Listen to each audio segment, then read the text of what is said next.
I'm making this quick take, not really because I want to, but because I feel like I have to, because I feel that it's the only responsible thing to do at this particular political moment as a person who associates themselves with the right wing in the Western world. This week, we are coming off two particularly depressing political events, both which largely involve what could be called right-wing political violence. The first incident, which was much less serious, involved a number of mail bombs being sent out to prominent media members and Democrats. A short list of names that you might recognize as being generally associated as Donald Trump's opponents on the political scene, and the subject of not a few less than flattering Fox News video op-eds. Now, I say this attack was less serious because the bombs were shoddily constructed and seemed as if they had no real way of going off, even though from my understanding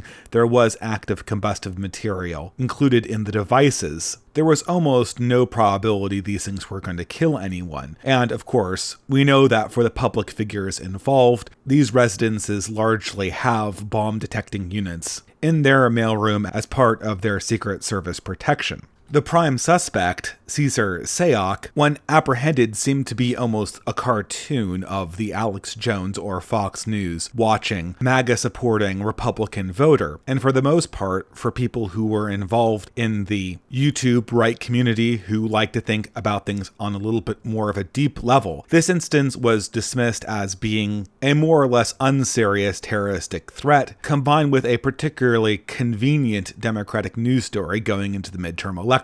Of course, this whole narrative of right-wing violence got a lot less silly, a lot less comical this Saturday, when an active shooter arrived at a synagogue and gunned down 11 people in cold blood. From what little we know of this man, once more an older gentleman in his late 40s or early 50s, seems to point to the fact that he was involved in some deep purity spiraling in a far-right online community. Again, this is speculation. But the narrative has already been set, and already being circulated in mainstream media is his final social media post on no less than the free speech platform Gab, saying, "Screw your optics, I'm going in," obviously referencing many of the right-wing debates online over the subject of optics. Now, I can't emphasize enough how emotionally distinct these two events are in my own mind. The first, I largely considered to be an act of political LARPing on the part of the perpetrator, and then later on the part of the oh-so-wounded mainstream media establishment. It was petty. A crime, certainly, perhaps even a sick one, but a petty act. The second incident of the synagogue shooting, however, I take absolutely seriously. In addition to the enormous human toll of 11 dead people, and the subsequent grief that is brought to family members in the wake of such a murderous rampage. On an emotional level, for me, violence perpetrated inside a place of worship fills me with a very particular kind of rage. It is a crime against every standard of decency we possess. Spiritually, physically, at a human level, at a civilizational level, murder committed against people in the act of worship is simply treachery against the human race, against the idea of humanity itself. And for that reason, I find it very, very difficult to associate the MAGA bomber with the synagogue shooter. However, I don't think that the narrative emerging from these two events is going to be separate. And moving aside from the human tragedy that is just necessarily involved in this incident, these two crimes are going to have distinct impacts on right-wing communities online. In fact, in a lot of ways, they already have. And more specifically than that, I think that these two incidents are going to mark the definitive end for what we have called the alt-right. Now, I have been a very particular kind of critic of the alt-right in the past. About a year ago, I recorded a very, very long series called What's Wrong with the Alt-Right, where I decided to take on a lot of the alt-right's problems. with accomplishing their stated goals. In doing this, I specifically sidestepped the question of racism and the problems with bigotry in order to avoid a lot of the cliches often tossed around by the left and liberalist critics of the alt-right movement, and instead focused on the philosophical and spiritual problems implicit in using racialism as an organizational mechanism for the right wing. One of the 6 main critiques I listed in that alt-right series was the movement's tendency to attract sociopaths and its inability to control its messaging and its optics. Now, recording this in early August of 2017, I had no idea that while I was writing the words and speaking them into the microphone, the alt-right movement was literally in the process of vindicating my predictions at Charlottesville, Virginia in the Unite the Right rally. Now, I'm not going to give a play-by-play rehash of what happened in Charlottesville, but suffice to say that alt-right leadership had every reason to understand and believe the trap that was being laid for them. They knew the problems involved in conducting a protest of that size. They knew the problem of media optics. They knew the problem with counter-protesters, and they understood their distinct vulnerabilities. Yet despite having this information in front of them, the leadership of the Unite the Right rally went ahead with one of the most disastrous public relations fiascos of all time, which resulted in one person's death and the total collapse of the alt-right movement at a scale that could be organized in any kind of real-life event.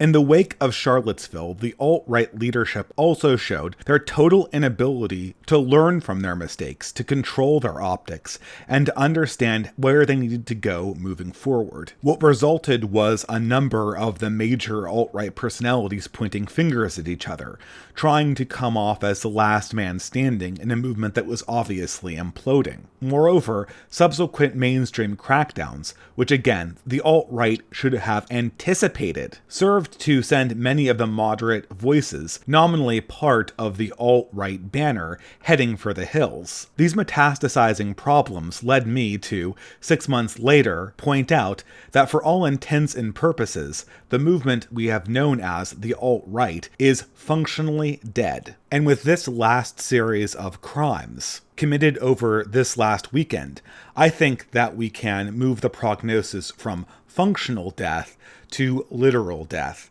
Yes, I'm ready to bury the alt-right, and I find no better epitaph for its tombstone than the final Gab post from the synagogue shooter, "Screw your optics, I'm going in."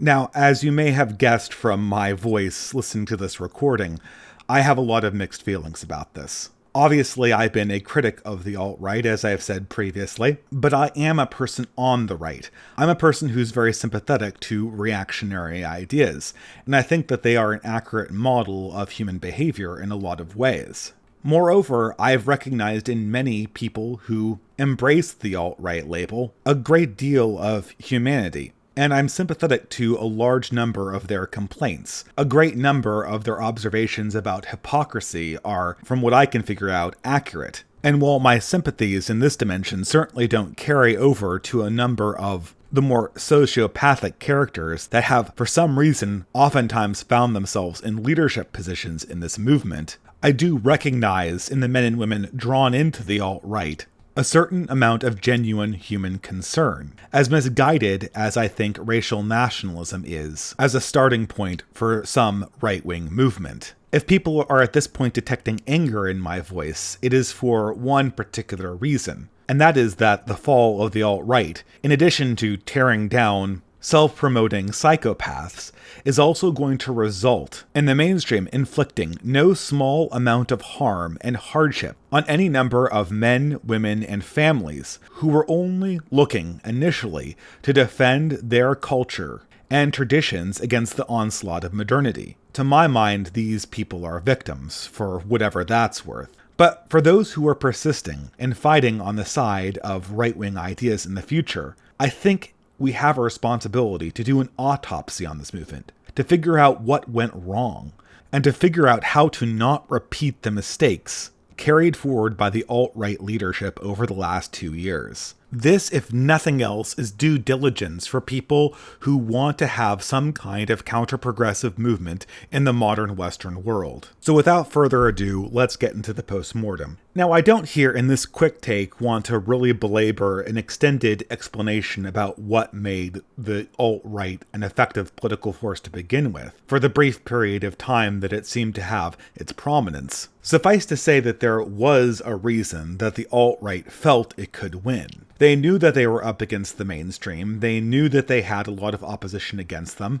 You didn't need to explain to an alt-righter that their views were stigmatized. I think, for the most part, most intelligent alt-righters knew that their views were stigmatized. But the alt-right did have a few killer apps. Some new culture war tech that they thought might be able to win out over the machinations of the mainstream and the forces that oppose them in almost every institution. And these killer apps, these advantages, could be summed up perhaps a little bit tersely as the edgy mean, race realism, and counter-signaling mainstream assumptions. Long story short, the alt-right was able to use these elements to construct a narrative for itself. Why were conservative and traditionalist movements losing long-term, even though they picked up the same number of political victories?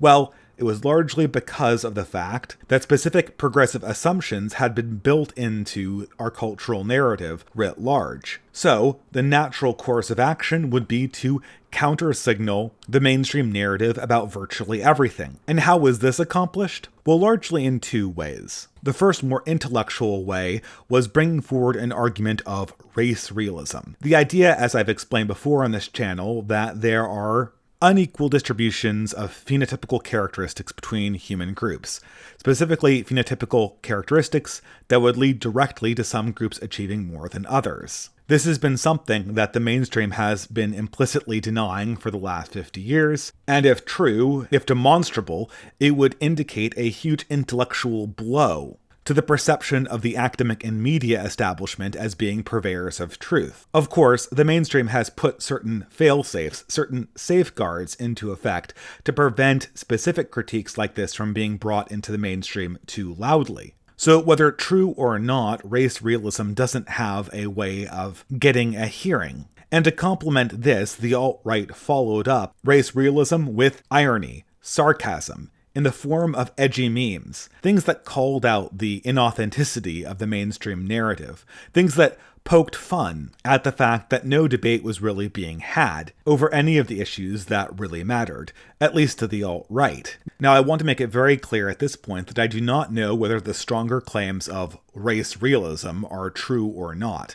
I'm not qualified to decide that. However, when examining this strategy, when examining these tools, the edgy meme combined with race realism, combined with constantly calling into question the authenticity and the honesty of the mainstream, we see a number of problems, a number of reasons to understand that this would never really work in the way that the alt-right thought it would. And I think you can see this just by examining the principles themselves. Obviously, as a group that questions mainstream assumptions about everything, many people on the alt-right at least claim to be familiar with reactionary ideas about how culture forms and is propagated intergenerationally. That essentially populist movements don't exist in the pure sense, that democratic wills are largely conceptualized out of narrative fiction, and that some sort of objective scientific understanding of reality is not what at the end of the day informs our cultural reality. Reactionaries at least should understand that truth as it is embraced on a societal level is politically negotiated between the constraints of reality and the stakeholders in the ruling body itself. And of course, if you went to any reasonably intelligent alt-righter, they would probably acknowledge this was the case. But when it came to organizing their movement and conceptualizing how they would eventually win out over the mainstream, they immediately reverted back to the liberalist view of the world, the new atheist view of the world, the secular humanist view of the world, where reality is determined inside a beaker, and then everyone of goodwill and rational intellect embraces it in a pure application and democratic understanding of objective reality. And I think you can see the dissonance in this within how the alt-right approached race realism. Now, for the third time, I have no idea whether this proposition is true or not, but let's just say that it is for the purposes of examining this political movement as it was conceptualized after 2012 and went into action in 2016 and 2017. Race realism, in concept, is a scientific reality that stands at direct counter-purpose to everything that our elite opinion makers have been working for the last 50 years. Not only have we organized our society under the proposition that it is false, we have conceptualized our idea of what evil is, largely around the idea of a deterministic effect of race on eventual outcome in a person's life. Therefore, with any kind of reasonable outlook on how societies embrace inconvenient realities, with any kind of perspective not immediately descended from Enlightenment mythology, a person would have the immediate understanding that they could not shove the idea of race realism down the throat of the mainstream consciousness, regardless of how true it was or not. When brought to mainstream consciousness, there would be always two reactions that one could anticipate. First, frank denial and political retaliation. Second, the admission of some of the facts in order to appear more or less reasonable in light of the direct data, followed up by political retaliation. And you can see this right off the bat inside Sam Harris's conversation with Ezra Klein on the same subject that occurred following his interview with one Charles Murray. Murray himself being a reasonable man whose reputation never recovered for pointing out these types of facts in the late 90s. Regardless over whether you get a denial or an admission with a reframing, the consequence will always involve a political retaliation by the mainstream, which will further disincentivize this fact from ever being embraced consciously inside the set of facts that we ordinarily take when we have discussions about what the political position of a country should be going forward. This is just how humans operate, and once we get rid of the stupid Enlightenment notion that we were all these types of objective information processors making their decision independently of anything but the facts, any reasonable person can see this reality right in front of their nose. And if you're someone from the alt-right who doesn't believe me, get this. If race realism is true, if it is indeed a fact that there are significant non-uniform distributions of phenotypical features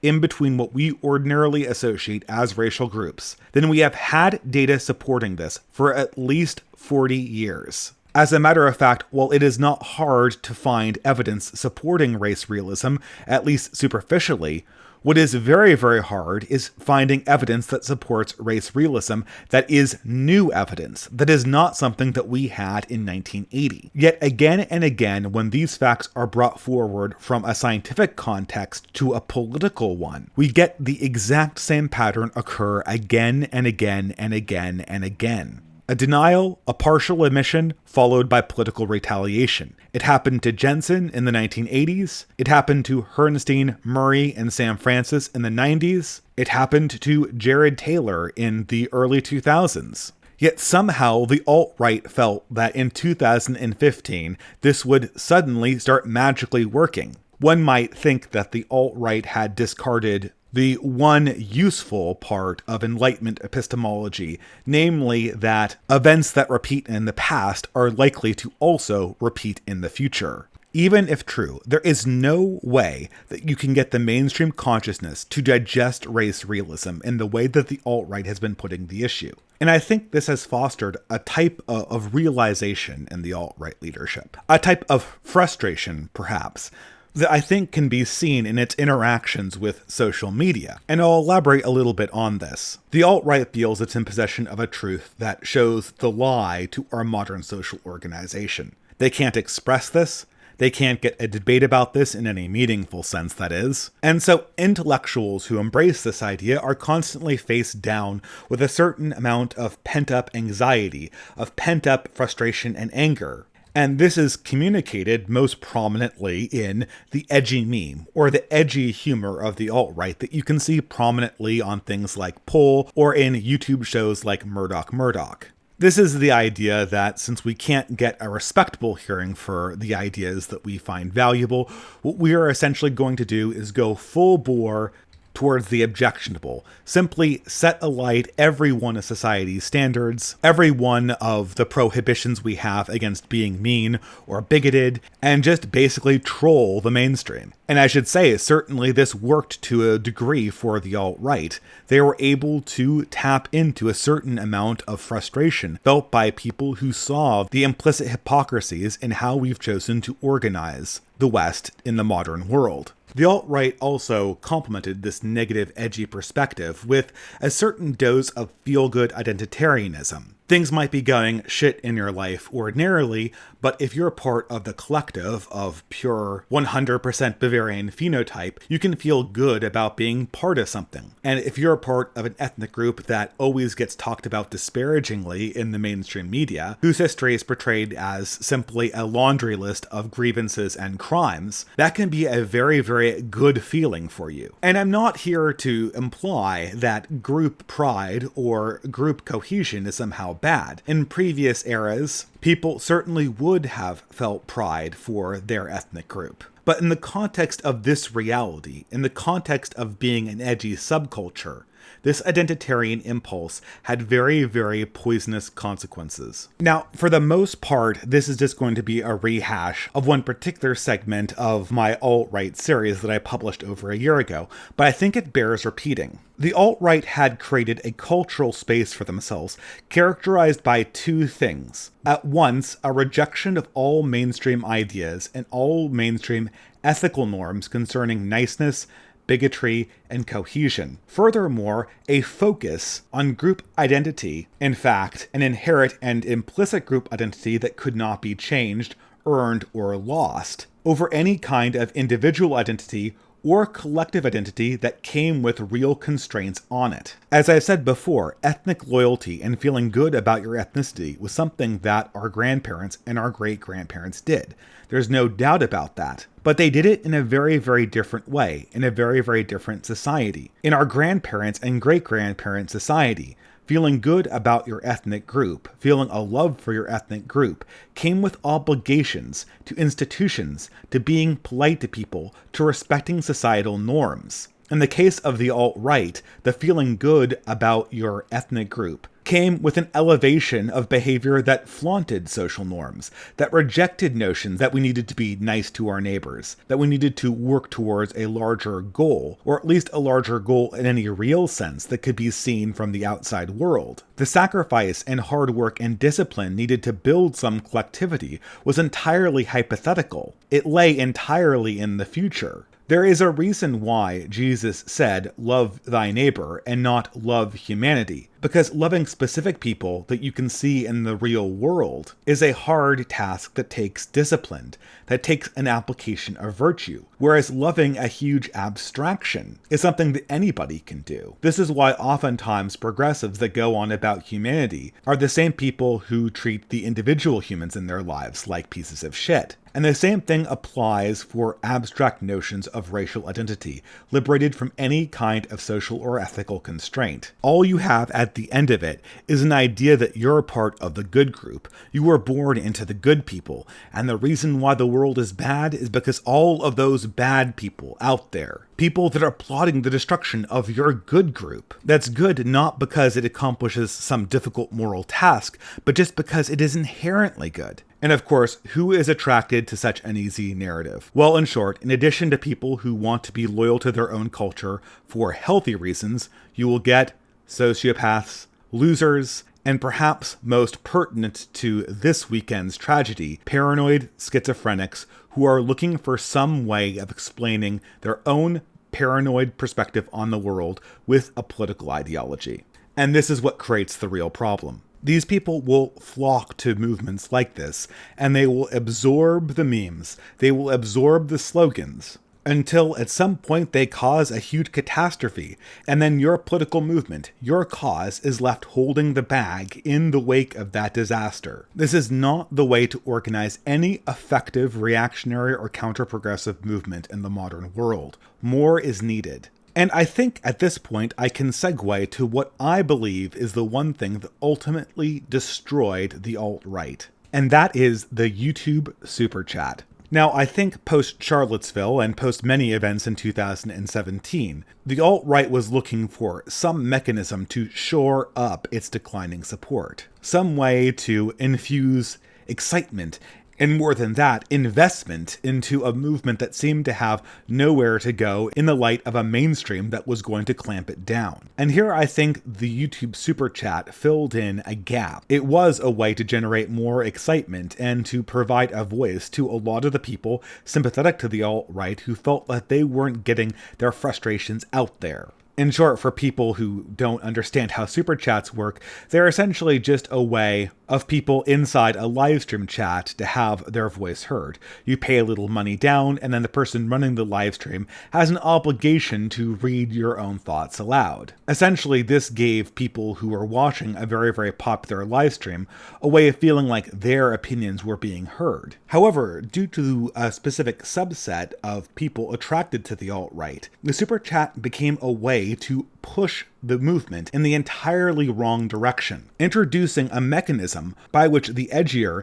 and more purity spiral pieces of the movement could pressure public figures to say more and more damaging things. Moreover, the existence of the super chat essentially brought to prominence a particular kind of public discussion, where the expression of edgy ideas was more important than any kind of discussion that could be brought to a mainstream audience. This was essentially a cathartic experience for people who felt like their particular frustrations with PC culture were being suppressed in their own workplace. They wanted to come home and watch someone say something that could get them fired. They wanted to watch someone have a discussion on YouTube for purposes of feeling like their own emotions were being expressed. This created a generation of alt-right YouTube personalities with virtually no consciousness paid towards optics. In early 2017, if you asked me what the most prominent alt-right figure was, I would probably say Tara McCarthy, a person who, while she had made a number of kooky statements, nonetheless was situated to be someone who had reasonably good optics. At this point, I think undeniably the most prominent figure in the alt-right is Jean-Francois Gariepi, a person who's made it a practice of bringing David Duke on as a co-host, and who has thrived off of, well, nothing less than the super chat. If you watch Jean-Francois Gariepi, you get the impression that he is the person who can say the things that you can't say, and the idea that the only thing that the right wing needs is to have race realism mainstreamed in the public consciousness is pretty much on display in every JF livestream or YouTube video. As a matter of fact, I'm not really so sure what other ideas Jean-Francois ordinarily discusses other than that. In effect, this has found the most prominent figure in the alt-right, largely supporting a focus on the two elements that made the alt-right such a toxic place to begin with: the utter obsession with race, in the total absence of any other moral fixture, a reliance on edgy humor and the flaunting of societal norms, and an assurance that the science, if you could call it that, would be enough for victory regardless of any type of optics or interaction with the mainstream power holders. This is not a recipe for a thriving right-wing movement. And I think in the last year, given what we've seen, given the prominence of these new alt-right leaders and also old ones, who have since developed many of the same pathologies, we can say that the alt-right movement is effectively dead. It was dead when most of the good leaders who cared about optics fled from it in the wake of Charlottesville. It was dead when JF turned the movement into what functionally became a subset of internet blood sports. And it will certainly be dead after a new round of social media censorship pushes come in the wake of this synagogue shooting, a tragedy that I feel the alt-right leaders still have not learned anything from. There still is no discussion over maturity, over optics, over messaging, over how to turn any mainstream movement into something that ordinary middle Americans might actually understand and feel safe with. A movement that emphasizes spiritual and ethical principles that must necessarily be the prior condition for any kind of restoration. I feel that in the wake of every new tragedy, the alt-right becomes more and more like that old joke about the Bourbon monarchs, that they have forgotten nothing and have learned nothing. And once more, if you're hearing anger in my voice, it is because I am genuinely angry at the leadership of this movement, not for their own sake, but rather for the myriad of different young people that have been swept up in this particular moment, and who have been now exposed to a torrent of consequences. They have learned from their leaders that all that is needed is to be edgy and to talk about race realism, and to pronounce loyalty to an ethnic identity, sans any kind of real-world community. And to the extent that they carry these lessons into their real lives, they will be punished, and they are not going to get a cut of JF's SuperChat money. I don't want to be one of those personalities on the internet that is constantly complaining about how other people make more money than they do on a platform, and how that makes them shills. I'm not angry at anyone making money off of the opinions they express on YouTube. But I am angry at the fact that I do not think that enough responsibility has been taken for fostering a community with optics that can defend its own when it's under attack from the mainstream media and mainstream political organizations. And the solution to this is not to remark sadly about the consequences that have befallen others as you continue to foster an identical media environment online. The solution is to revamp the movement so it does not create these situations to begin with. The solution is to understand that public intellectuals are public representatives, that political ideas are only really useful when they interface with the mainstream, and the mainstream can only be interfaced with optics, with language that it will understand, and with personalities it feels that it has to respect. The solution is to create a philosophical and spiritual foundation that is more than just racialism stapled onto warmed over, leave me alone libertarian ideology. The solution is to embrace spirituality and poetry and art, not just for their own sakes, although they should be embraced for their own sakes, but also because it provides the members of any community to get an understanding of themselves that extends beyond just